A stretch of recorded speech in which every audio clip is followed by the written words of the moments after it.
And our business cycle discussion to sector rotations, we can look at a portfolio and how to shift it into industries or sectors that should outperform. Of course, we know there are peaks and contractions in the economy. In a trough, the lower part of the economy, capital goods and industries will do well. In expansion, cyclical industries such as consumer durables will do well. There's a good chart in your book, 1711, that talks about sector rotation. And as you can see, that the expansion contraction cycle, if we just take a contraction, what would you want to invest in if you thought the economy was slowing?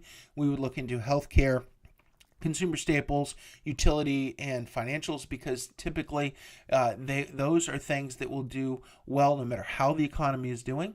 And then as we come out of that, we start to look for technology, consumer discretionary. I've got a little more money, I'm going to spend it. Materials, we're investing more into our companies, which means we're taking materials and building more buildings and building more things. And the industrials, we have more machinery and so on.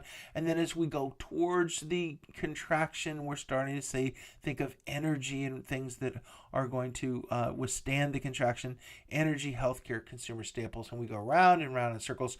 And this is a strategy for investing of sector rotation. You'll hear people talk about it, and basically it's trying to time the business cycle to know that if we see a recession coming, if the recession is headed there, which our way, then what are we going to move into? We're going to move into consumer staples, utilities, and financials.